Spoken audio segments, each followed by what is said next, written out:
Ahoy mates! Julie here, and welcome aboard Monday's edition of The Boaters TV.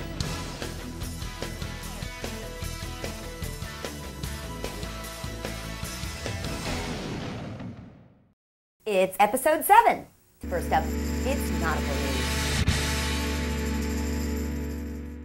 4th of July falls on Wednesday this week. In fact, some of you might already be celebrating. If not, then know that a year from now, you'll have a reason for an early kickoff to your festivities.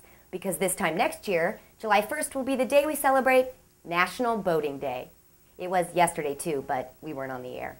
That's right, just this last week, the U.S. Congress voted overwhelmingly to designate July 1st as National Boating Day. This is in recognition of the role that recreational boating plays in the lives of Americans, as well as the role the boating industry plays in the U.S. economy. When speaking on the floor of the House on June 25th, Florida Congresswoman Debbie Wasserman Schultz pointed out that the industry provides more than $39 billion in sales and services, while also providing nearly 380,000 manufacturing jobs nationwide. In her home state of Florida, by the way, the marine industry has an $18.4 billion statewide impact and generates more income for Florida than, and this will shock you, even the citrus industry. In a press release announcing Congress's decision, Tom Damrich, president of the National Marine Manufacturers Association, further stressed the importance of boating as a national pastime, saying, "Not only does recreational boating create real business opportunities and jobs, it produces a space for Americans to enjoy quality time together in a world of multitasking, time demands, and sedentary lifestyles." And he added, "It allows us to build memories and experiences that can't be gained by weekends of video games or surfing the internet." Well, okay, but I'm sure Mr. Damrich wouldn't hold it against you that you're watching the Boaters TV online right now. But beginning next week, the Boaters TV will be available as a podcast. You'll then be able to download us and watch us on your boat later. So, happy belated National Boating Day to you all, and mark your calendars for July 1st next year. Next up, it's Power Play, a feature devoted to all of you powerboat enthusiasts out there. I came across this story on BoatTest.com last week. At least 8 boat builders, including non-Brunswick companies, will be offering yachts from 30 to 50 feet this October with the new Zeus propulsion system. Are you familiar with the Zeus system? Remember back in 2005 when Volvo Penta IPS came out with a new propulsion system for yachts? It was thought to be revolutionary, especially when they later added a joystick-operated control. Yeah, well, that bold move on Volvo's part was the catalyst that motivated Brunswick to put Project Zeus, which had been in the works for almost 15 years, into hyperdrive. Project Zeus, by the way, is a joint venture project between Mototron and Mercury Marine, both Brunswick subsidiaries, and Cummins Mare Cruiser Diesel, a joint venture between Brunswick and Cummins Incorporated. The Zeus propulsion system was released for testing last year and began shipping to launch partners in February of this year. And, well, talk about revolutionary. This new innovative inboard system certainly simplifies the boat handling experience.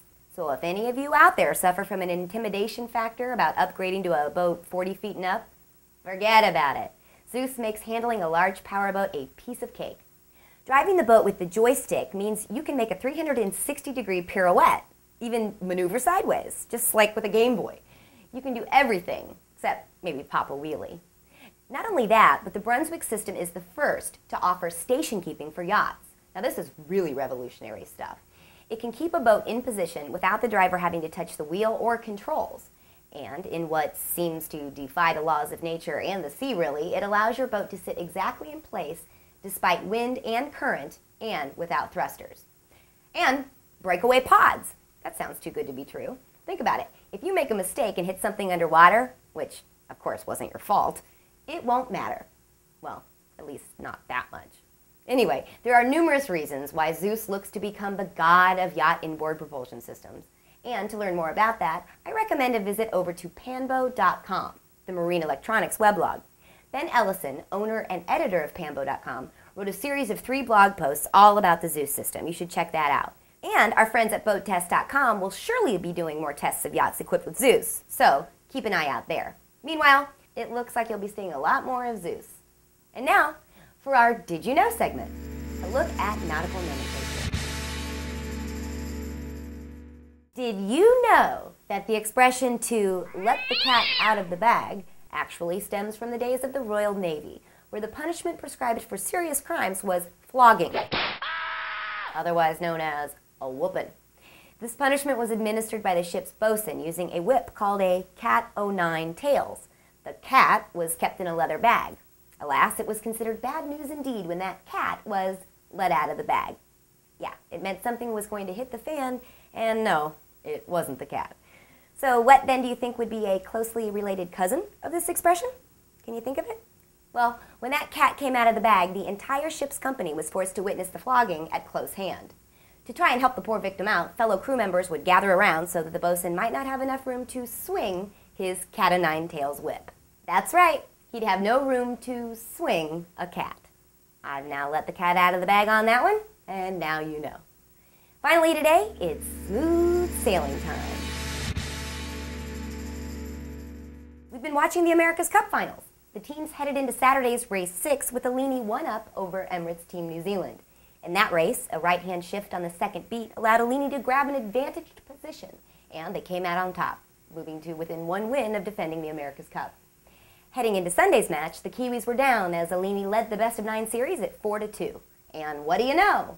Light, persistently unstable winds caused the race committee to cancel racing for the day.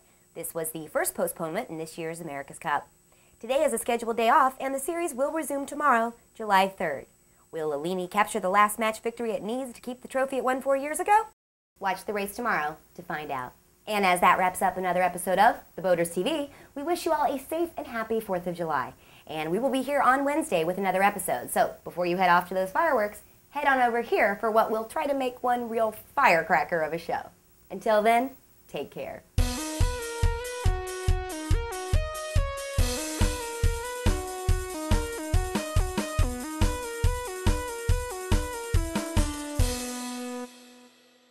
This episode of The Boaters TV was brought to you by the letter G. That's G for golf and meaning I require a pilot.